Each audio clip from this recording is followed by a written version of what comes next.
అందరికీ కులు మనాలి విహార ప్రాంతం చాలా అద్భుతంగా ఉంటుంది. అందులో మరొక ప్రాంతం కాసోల్. ఇది కులులోని పార్వతీ నది ప్రవహిస్తూ ఉండడం వల్ల ఈ కాసోల్కి మరొకొంచెం కొత్త అందాన్ని ఇస్తుంది. తెల్లని ఇసుక పచ్చగా పరుచుకున్న ఈ నదీ పరివాహక ప్రాంతం మనల్ని ఒక కొత్త లోకాలకు తీసుకెళ్తుందని చెప్పచ్చు. అలాగే ఇక్కడ ఫిషరింగ్ కూడా అనువైన ప్రదేశం. తర్వాత రీసాన్ మరొక ప్రాంతం. కులు మనాలి ఈ ప్రధాన రహదారిలో ఉన్న ఈ ప్రాంతం సందర్శకుల విడిదికి హిమాచల్ ప్రభుత్వమే అనువైన సౌకర్యాలన్నీ కూడా కల్పించింది. తర్వాత చూడదగ్గ ప్రాంతం లార్గి. కులుకి 34 కిలోమీటర్ల దూరంలో ఉన్న చిన్న గ్రామం ఇది.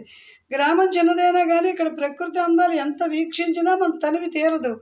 హిమాలయ శిఖరాలు అయినటువంటి సైంజు తిర్తాన్లు ఇక్కడే కలుసుకుంటాయి. సైంజు తిర్తాను ఇక్కడ కలుసుకుంటాయి.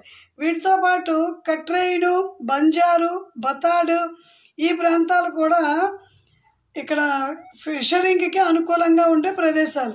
ఈ ప్రాంతాల సందర్శన మాత్రం మనకు ఒక మధురానుభూతిని మిగులుస్తుంది అనడంలో ఎంత మాత్రం అతిశయోక్తి లేదు.